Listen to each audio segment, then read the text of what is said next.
Hi, Jill here, and today I'm going to show you how to make a very simple but cute ATC card, easel card.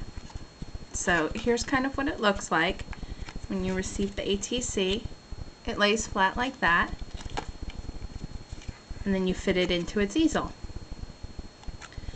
All of the stamps I've used today are from Posh Impressions, and you can get those from www.poshrubberstamps.com.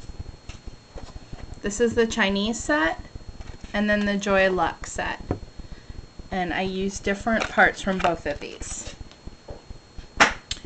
So the first thing I did was got the card set up to score.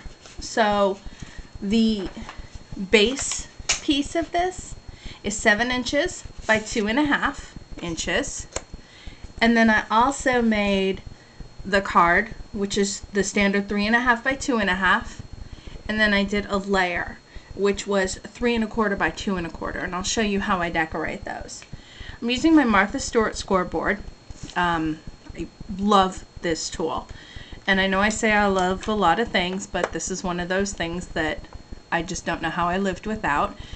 I got it at Michael's. It was $20, and I actually used a 50% off coupon and got it for $10, but even at $20, it's well worth it. There are scoring lines every 1/8 of an inch on this, and it comes with a bone folder. And I actually use a bone folder that's even a little bit smaller that I don't even know when I got it, where I got it, but I've been using this for years and it fits perfectly into this tool. So to make the easel, we're going to use this piece. You're going to score at 3.5.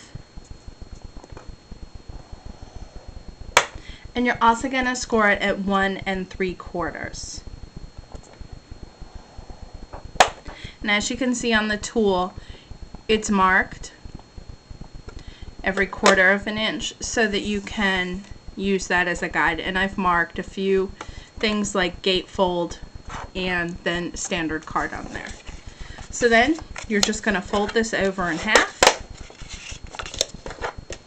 score it, and there's your easel. Really simple. I do this with larger cards also, and I have those measurements on my blog. Now to make the little stand here, all I did was take this border stamp from the Chinese set. I stamped it with my Versamark watermark ink pad. I embossed it with Ranger Antique Gold, and I added some Swarovski crystals to it. I used some foam tape to mount that little guy down so it'll hold up the easel.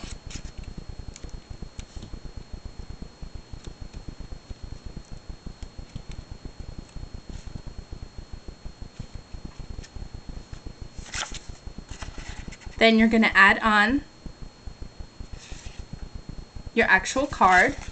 You could decorate it first, but I'm just showing you the actual easel and how I did this. I'm going to show you how I did the decorated portion.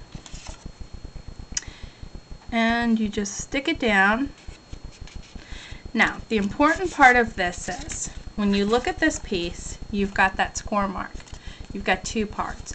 You don't want to put adhesive above this line, because if you do, it's going to stick to your card and it won't be an easel. It'll be a card. Okay, so there is your basic easel. So now let's just go ahead and decorate it. I used a piece of pattern paper. This is from Penny Black. It is pretty thin.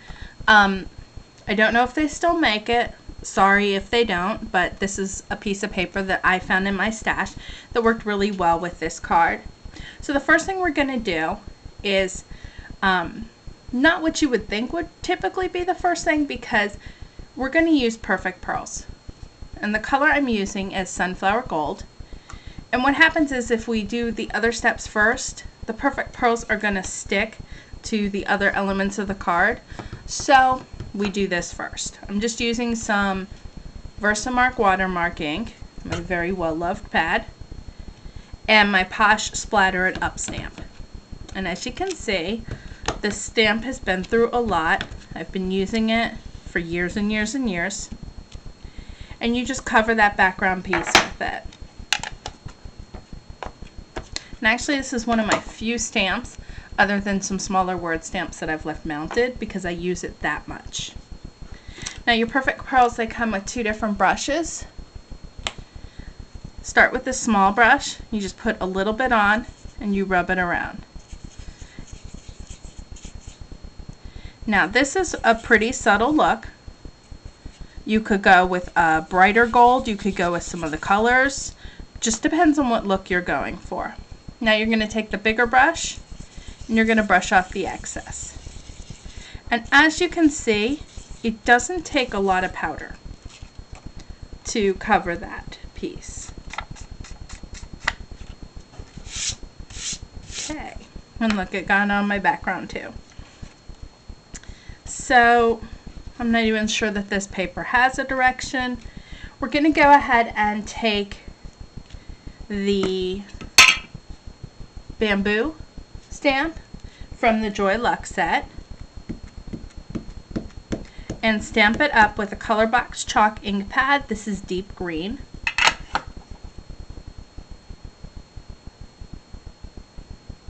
And then we're just going to stamp that one time. And that just gives us a nice background.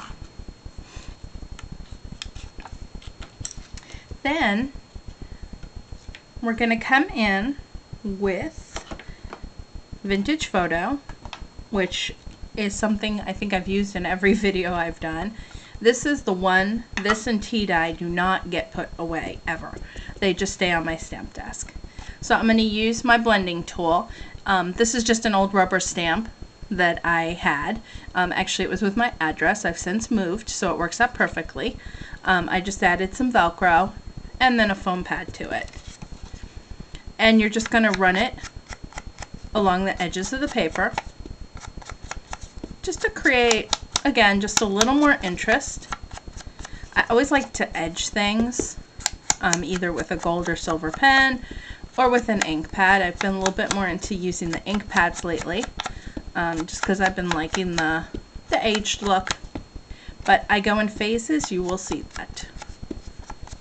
Okay, so this is all ready. That's all that I did to that. Pretty much this background paper did all the work for me. So now you're just going to stick that down. Okay, and then you would add in the pandas.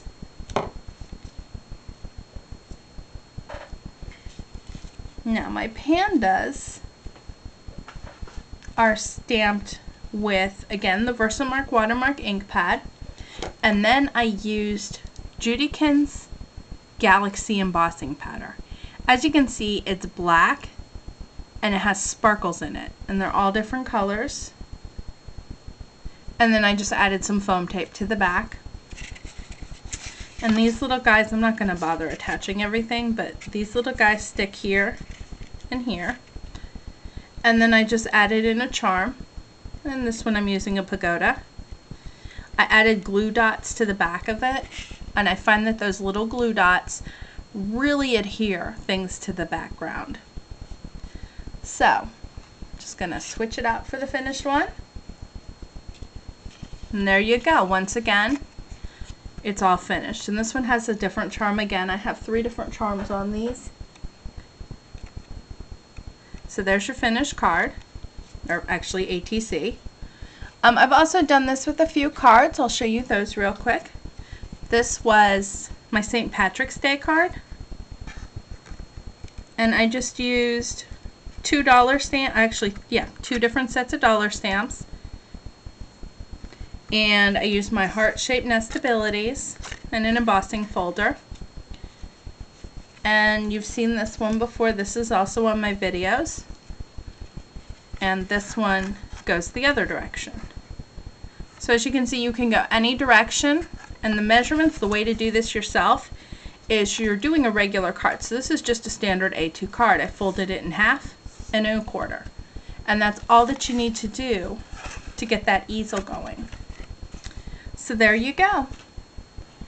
That is your finished easel ATC. I hope this helps you, and thanks for stopping by. Have a great day.